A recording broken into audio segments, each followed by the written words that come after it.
Swallows can vault upward and corkscrew down, then veer away and somersault on air.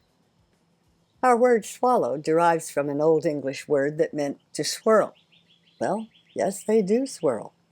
Enough to give our eyes the hiccups. Enough to make other birds look like pedestrians.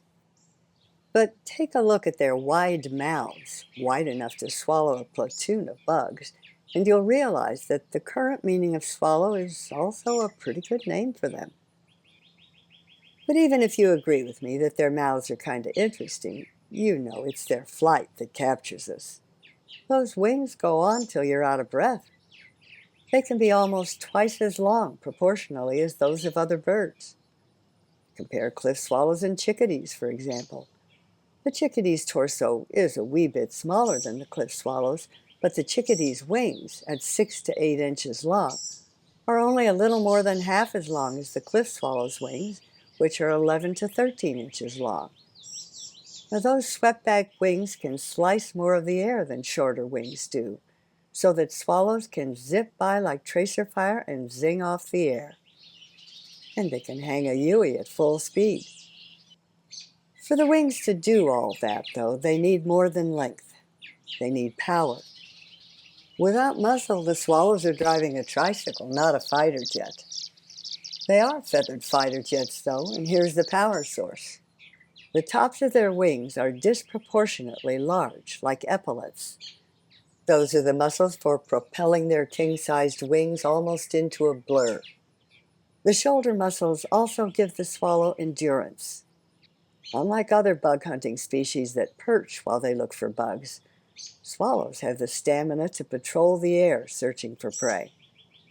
In fact, they're such creatures of the air that they even drink on the wing, flying low over water and scooping it up with their lower mandibles. The shoulders give swallows speed, endurance, and whirligig flight by empowering the wings to twist and turn even as they're flapping. And considering the speed of their flapping, twisting the wings at the same time is about as tricky as tap dancing while you jump rope. But the swallows manage it, because rotating the wings this way and that is what shifts the airflow this way and that, so that swallows can pivot, plunge, and prey on spastic bugs. When they chase fast-moving prey, they whirl across the landscape, banking and swerving. Or, for less agile prey, the swallows take a more leisurely pace, flying in large loops, mixing gliding with bursts of flapping. And they make all of it look easy. But watch one in slow-mo and you'll see how much effort goes into their effortless flight. It's a lot of work to control that wingspan. And while the bird is flapping furiously and rotating its wings, it also has to use its long tail to refine its zigzagging flight. Those tails are ultra-fine-tuned rudders that they squeeze, spread, curl under themselves, and practically twirl.